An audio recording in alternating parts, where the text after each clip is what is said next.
And we have Tony Martinez is going to start. He's going to come up here. I want you to all give Tony a big hand for being here. I'm sorry, I really didn't cover your bio, did I? That's all right. Thank you. Okay. You want me to let you go? Yeah, I'm fine to go. Okay. Thank you. Thank you.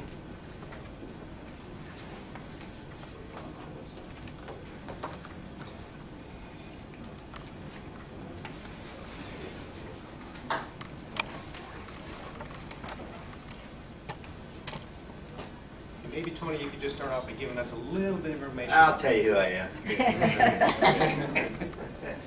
All right, my name is Tony Martinez, and thank you. That was a very nice introduction, the way that you, what you've done. I learned a lot about you and what you're doing. I love REIA groups, and I love investors.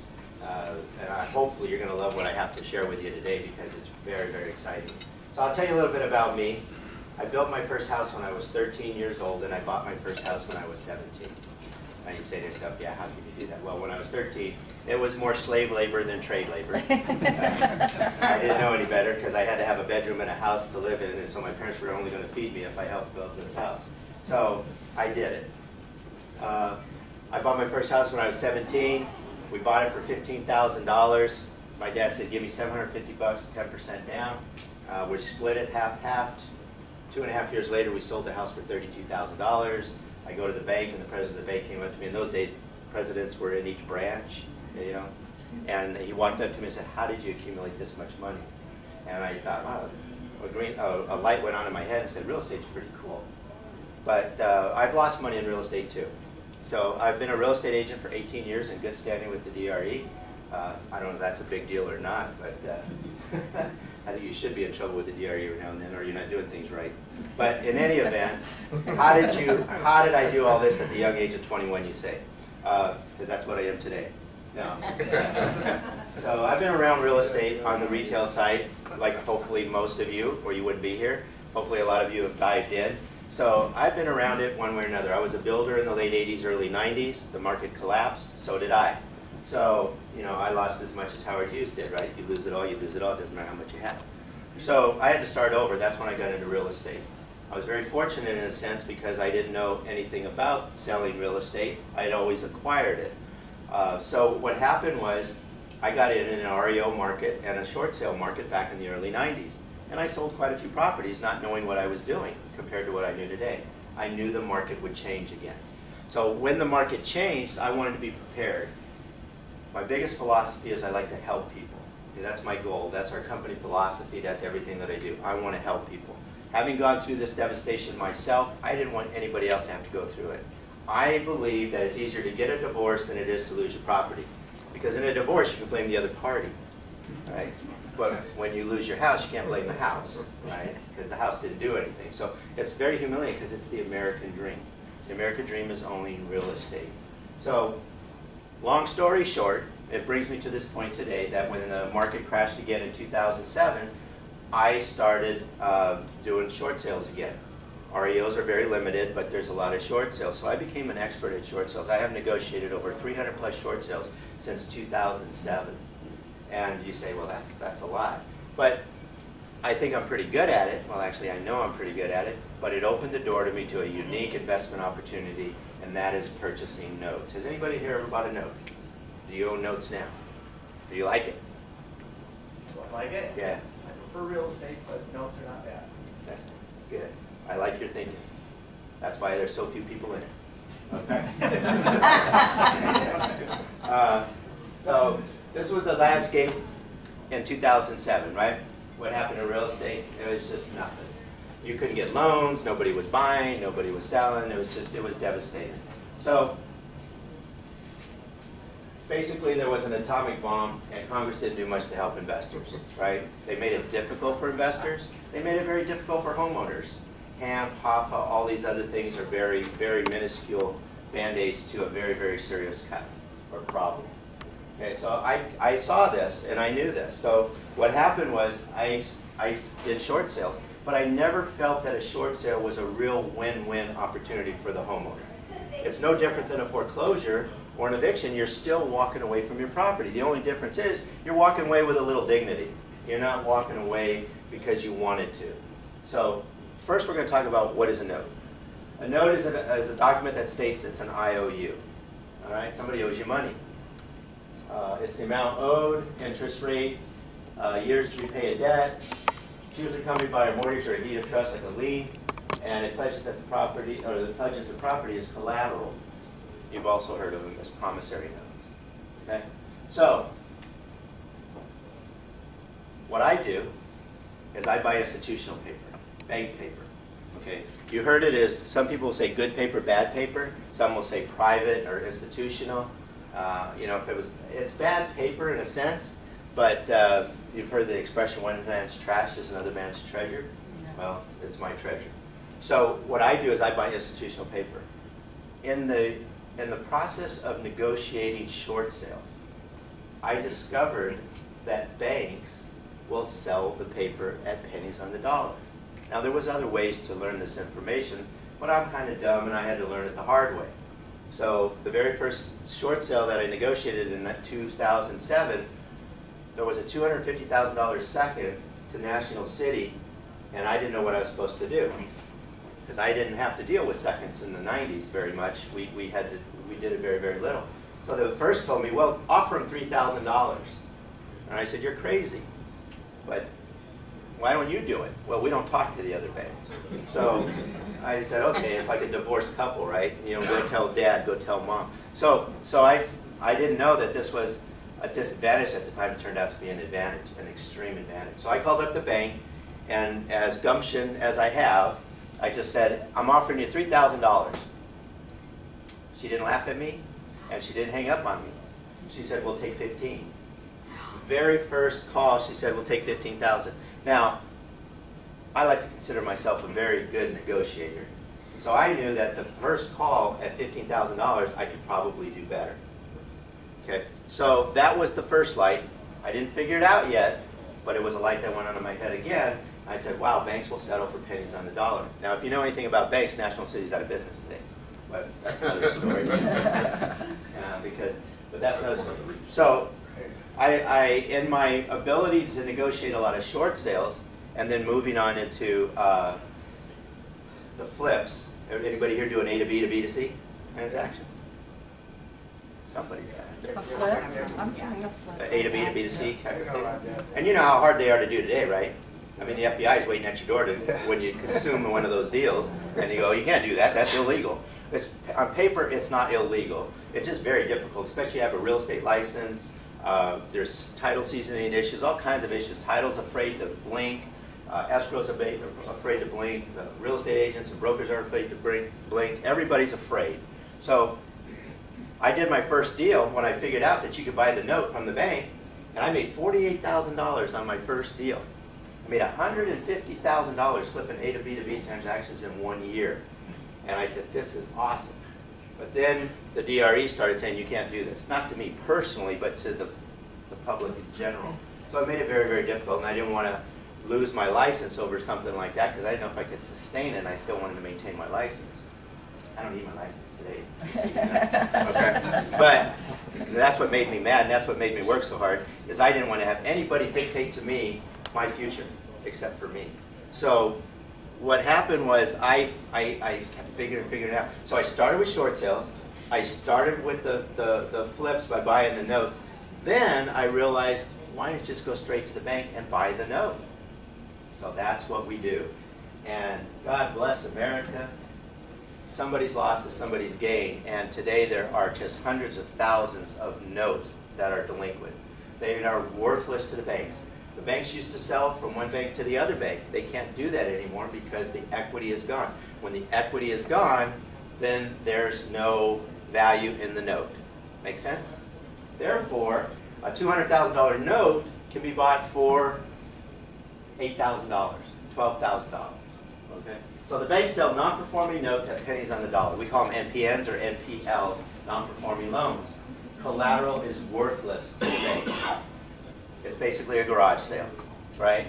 So who do you think is going to sell more notes? A bank in a good financial situation or a bank in a poor financial situation? You're wrong. It's a good financial situation. How many of you are married, husband and wife, you buy furniture, your wife says, oh, I'm sick of this old furniture, you know, and you say, what's wrong with it? It's still good, right? She said, we need new furniture. So you go to the store, you buy all new furniture, but as a guy, you're thinking, this old furniture is still good. And it had my butt, you know, all in the couch, and it was comfortable, and why do I have to get new furniture? I don't want to get rid of it, I'm going to save it. I'm going to put it in storage or in the garage. A couple years go by, your wife keeps stubbing her toe on it. She says, when the hell are you going to get rid of this furniture in there? So finally you get rid of it because it's costing you too much to hold on to it, and you say, let's get rid of it, let's have a yard sale, garage sale, fire sale. And that's what you do. And you're going to let it go for how much? Pennies on the dollar. Just to get something, just for your ego, right? Just to get something out of it. So that's what happens. If you don't have much, you hold on to it for dear life, right? So banks in a poor financial situation generally hold on to their collateral more than banks in a strong financial situation. So some of the banks that we buy from, like Wells Fargo, Chase, and GMAC, well, GMAC just got bought out, but some of the best banks and good financial strength are selling notes like crazy, okay? So, but poor banks will sell it too right before they close up, okay? So you can get first and seconds both performing and non-performing. We specialize in the seconds, and I'll explain why. It's not impossible to get first, but we like to buy the seconds because they're less expensive, you can leverage your risk more, and there's a greater return on them. And there's abundance of collateral. One of the banks I work with, it's not a big bank that you're probably familiar with, but they have 142,000 delinquent seconds. Okay, now you wouldn't want to buy them all. Well, kind of, but you wouldn't want to buy them all because there's different types of seconds, and we're going to talk about that as an investment opportunity. We turn bad paper into good paper. That's the key. Okay, I'm going to show you how you do that. So example, here's a true life example. This is a note that I bought. I actually bought this note, and I knew the person after I bought it. I didn't know it before. So I bought a note for $21,000 that was a UPB, unpaid balance of $220,000. I get $316 a month for 24 months. That equates to about $7,000 in 2 years, if I know my math. I rewrote the note for a settlement or a maturity of 2 years at $38,000. Remember, I bought it for $21,000. I created $131,000 of equity for the homeowner because we reduced his principal $220 down to $38. Okay, his first is, I don't know, I got $350,000, $400,000 or something. So now he's in it for $450,000, and the property's worth almost $600,000. I'll make approximately $24,000. That's not approximate. That's exact. $24,584 on a $21,000 investment. That's an over a 58% annual return on my money. Are you okay with that? Is that not enough? That's wow. Probably okay, right? Now, what's my leverage over the homeowner? He now has equity in his property. He was going to lose this property. He was 18 months behind on his second mortgage. He got a modification on the first, rents out the property, makes a positive cash flow of $400 a month. He can maintain the property. He's not going to be late on his payments because he's got $130,000 equity in that property. If I get to take back that property, I get my whole $220 or as much of it as I can because that's what the note was written for. So my $21,000 investment now could be up another $130,000. I could get $150,000 minus title and escrow and some foreclosure costs. Not too bad. Okay. So why do banks sell notes? 3 reasons. I'll give you 3 of the biggest reasons why. It's the condition with the borrower. Okay. These are the most common negative reasons, right? Loss of job, divorce, and illness. Okay. Condition of the property. Sometimes it's the physical condition of the property. Sometimes it's the location of the property, like a state. Some states got hit harder than others. And one of the benefits of buying notes is that it's national. You're not limited to your neighborhood, all right? Just like he's gone. Just like he said, to invest with a very hands-off opportunity. Do it in areas that other people don't want to go to. Condition within the bank. I just talked about a good debt and bad debt. Let me know how much time I have. That's not going to show. So how do you make money? This is probably the most important. I should probably put this one first. So how do I make money? Or how do you make money? I know how I make money. So I'm going to show you. You buy the note at a large discount. Now this is probably 3rd grade stuff. So I'm not going to tell you anything you don't know. but I think it's important to remind you. You buy it at a large discount, sell it at a higher price, right? What do you do in stocks? Buy low, sell high. But most people don't get that, okay? So that's how you make a profit. Average investment is $25,000 or less. We can buy notes depending on where they're located, the leverage and all that, sometimes as low as $1,000. So you can really spread your leverage or your risk by buying a lot of notes. But we buy a certain criteria for our investors so that it's about as safe as you can get. So the average investment is about $25K or less. It's easier on your pocketbook, and you can create more opportunities. Expected returns over 12%. Now this is extremely low compared to the example that I just gave you. Okay, but I don't like to guarantee anything, you know, make you these grandeur promises and everything else. Once you get in what I call the no monopoly game, it's really exciting. All right, I mean, it's so exciting that all of a sudden they sell the property, they do a short sale, and they call you up and say, hey, I owe you $100,000 on your note that you bought for $10,000, and they say, gosh, Mr. Asset Ventures, I'm not going to be able to pay you the $100,000 I owe you. Will you accept $50,000? Well, let me think about it. Yes. All right. So, better than most other investments and greater profits. You have an equity position every time you buy the note for you, the investor. Unless you're knowledgeable and experienced like we are, what we'll do is we'll buy notes with no equity. Not even current on the first sometimes because we know how to make these things work. Okay. Greater safety, stronger exit strategies. Work with a knowledgeable representative, whether it's me or somebody else, and I know this. There's not too many people that know more about this than I do. So experience and thoroughness. And good exit strategies. Again, I can't stress exit strategies. Exit strategies should probably be the very first thing we talk about. Right. So the reason being is when the market crashed in 2007, money was very difficult to get, right? And people with money couldn't get other things. You had to be very careful how you wanted to do it. You didn't want it to collapse. Nobody knew where the volatility of the market was going. So you wanted to be safe. You wanted to be careful. So what I did was I created, having been through a couple of these myself, I wanted to make sure that I not only protected my investors, but I protected myself. I'm not going to have a lot of times to go through recessions each time, right? And you know the difference between a recession and depression, right? A recession is when your neighbor loses his job. A depression is when you lose your job. So everybody's underwater, you know? And this is what motivated me to say, something's wrong with the market. The banks aren't helping people. The government's not helping people. So what can we do? So here's example number 2. This is another real-life example. This particular property is in Maryland, just to give you the grand global scope of things, okay? This particular property is right out of Washington, D.C., not too far. So the fair market value is $210,000. The first trust deed is $100,000. We bought the second for $13,000. She hadn't made a payment in almost 3 years. So she owed us $97,000. That's the beauty of the note. It's still ticking. Right now, I'm making money on my notes talking to you because it's accumulating. It doesn't stop. Cha-ching, cha-ching, cha-ching. It's kind of cool. Now, we don't always get the $97,000, but we don't care because we bought it for $13,000. We borrowed 36 months late, current income. She was only out of work for 6 months, but she got real comfortable not making her second mortgage because nobody was hounding her for it. This was a Wells Fargo, I believe. No. And of course, if you talk to the big banks, what? They never call you back. They lose your paperwork. I'm trying to do a modification, you know. What happened to you guys? They collect for a while, then they send it to the collection company. They bring it back 2 months later, 2 months later. And it's just a lot of mistakes with the big banks. So she just got very comfortable not making her payment. All of a sudden got a new job, became a pharmaceutical rep, made $250,000 last year. Her husband makes $30,000. So together they make $280,000 on a house worth $210,000. It's only 8 years old, 10 years old, the house.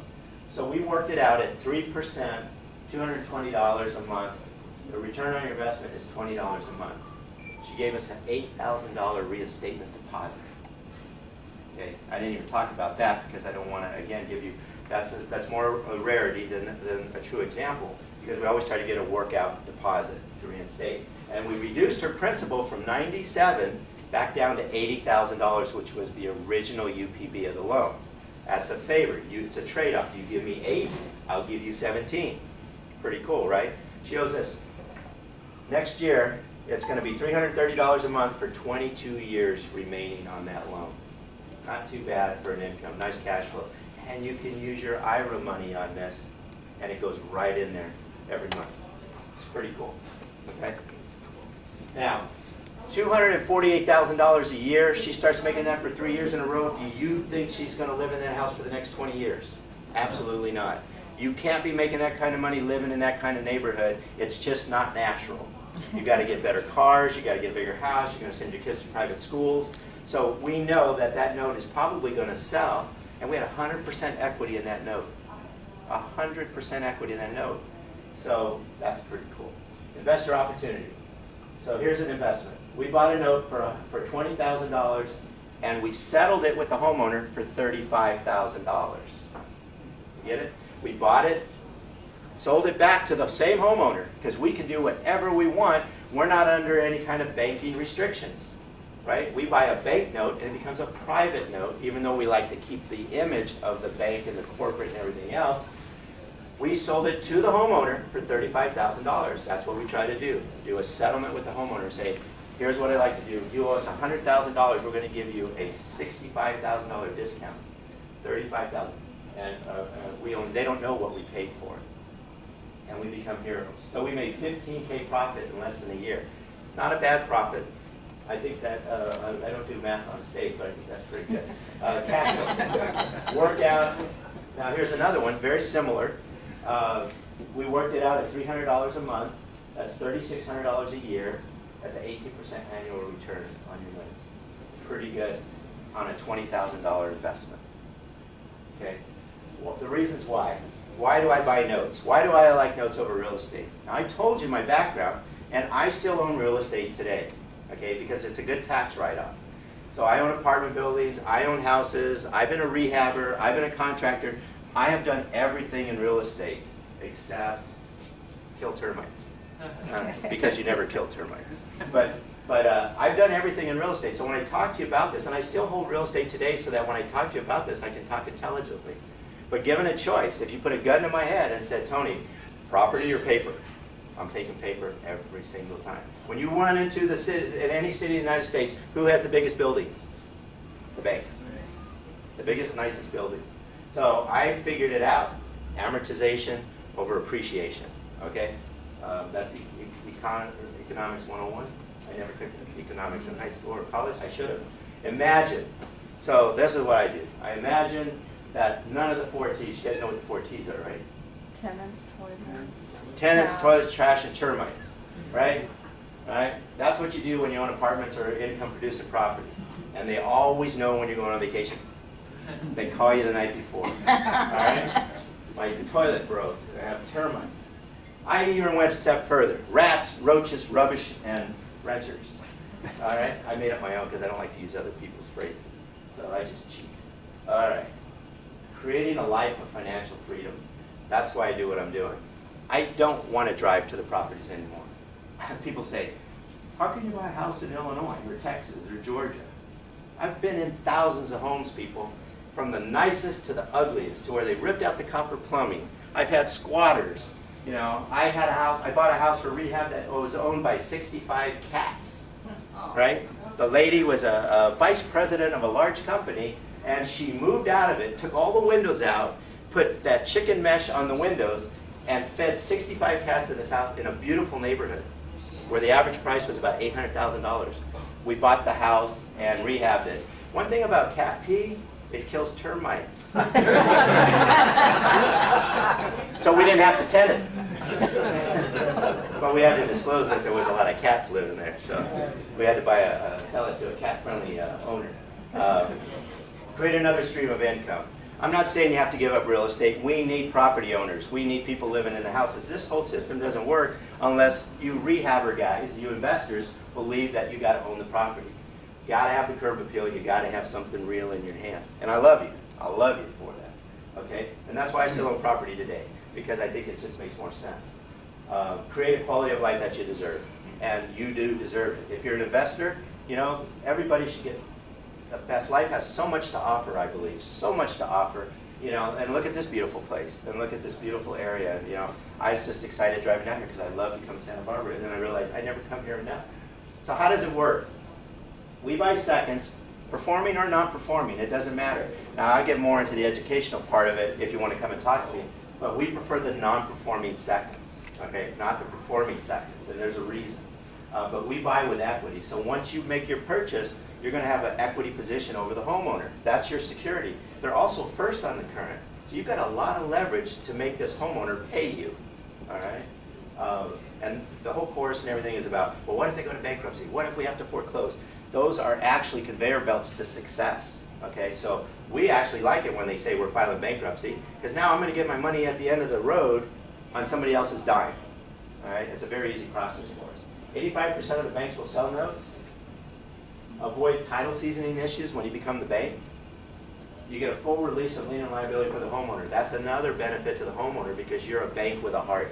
You're offering them a lot more than just the financial aspects. Keep in mind, most people don't understand anything about their loans. No idea about their loans, and all they did was sign 100 pieces of paper. That's all they remembered. It took me forever. Could have choked a horse. But you know how many pieces of paper it takes for me to buy a note? One. It took you to get the loan 100 plus. Okay. I love this line: "The hand that rocks the cradle rules the world." So as I said, I make up my own stuff. The one that owns the note controls the deal. You're like the puppet master. All right. They can't cut the strings from you. It's very difficult.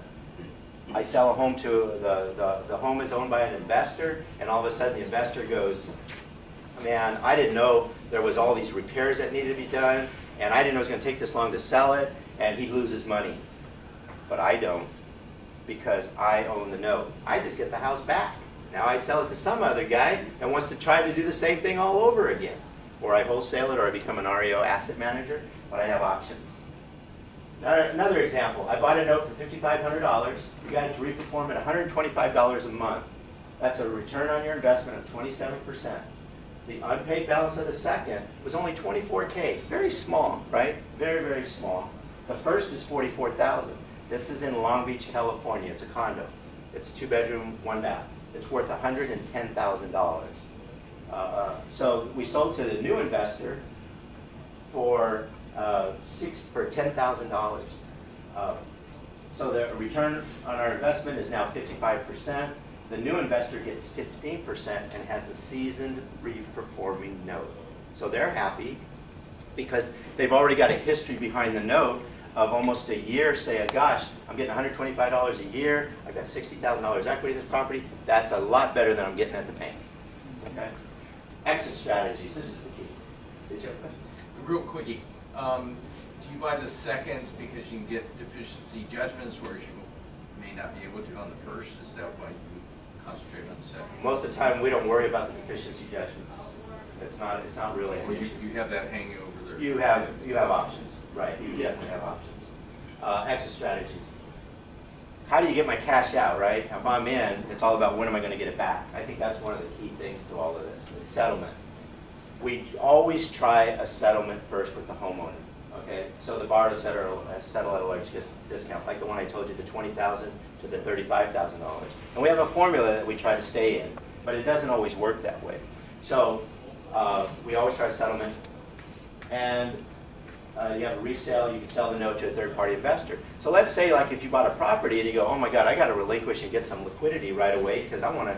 My wife's in the hospital, or I want to send my kid to college, or all of a sudden I need this money, and you put your house or income property on the market, you succumb to the local conditions of the economy, the area, discounts, how long it's going to take to sell. You don't have as much control over that deal as you would like.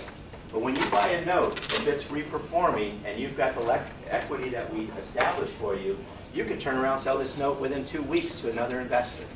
And it's a very easy process. Whether we do it, and there's institutional buyers out there. I don't mean banks, but there are institutions that buy reperforming seasoned paper. Okay? So, modification. Create long-term return on your investment. This is the #1 thing that we get. About 65% of the time, you're going to get a modification or a workout, as we call it. And we always shoot for a settlement or a modification.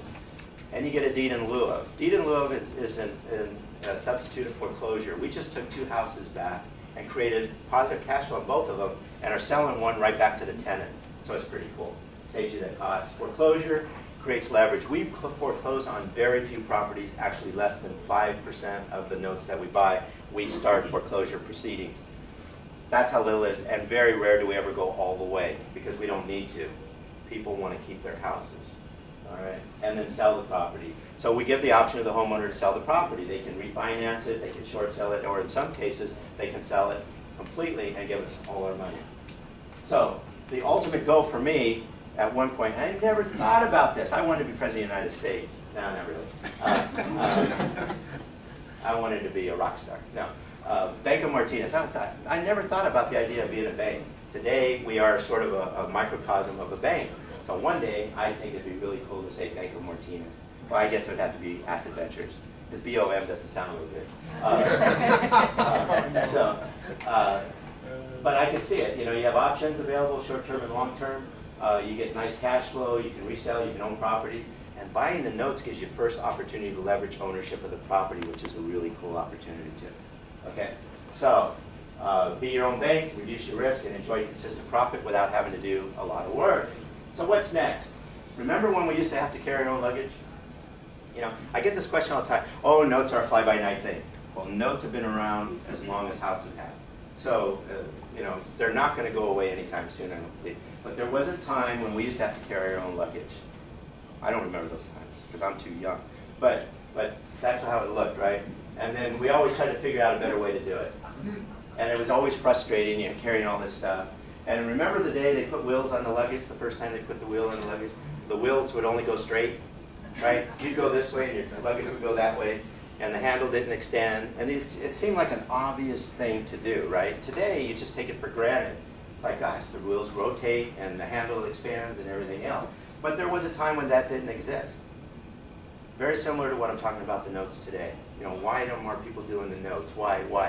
Because we just didn't see it. It wasn't that obvious. So all of a sudden they came up with the wheels and the extending handle, and it made it easy. And then at Christmas time I saw this. What's next? Well, there's always a new innovation to make things easier and more. So the luggage is still here, but look at the harness that they got. Now you can use your text all the time.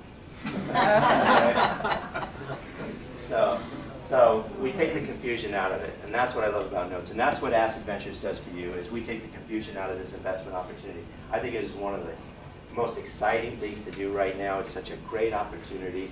We not only give courses, but we work with investors, so we'll teach you, we'll mentor you. You can start it on your own, or you can just invest with us and learn how to do the business. I think it's really, really exciting. The more we do this, I'm here for investors, so that because the volume is just unbelievable. We pool our resources together. The more I can buy, the better deals I get, and I pass it on to you. All right. We provide education, mentoring, and supply for, and it offers an investment opportunity that works. It's one of the coolest things I've found that works. So again, I'm Tony Martinez with Asset Ventures. Thank you for your time, and I hope to talk to you all today.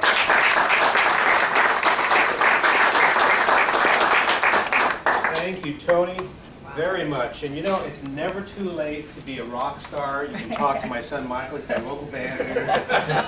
All right. Okay. Thank you very much. Thank you. Thank you for your time. Now, I don't know if Tony had mentioned that you don't need to qualify to buy a note. That's it? No, you don't need to. Think about how difficult it is getting loans today. Yeah, that's a good point. Very good education, and I'm going to be knocking at your door because that's why I'm here, is to constantly get educated. And he's doing something I know nothing about that I want to know a lot more about, because I'm doing all that stuff you don't want to do. I know. For the people who don't want to do what I'm doing. Exactly. So, good. Thank you. You're welcome. Thank you. Awesome.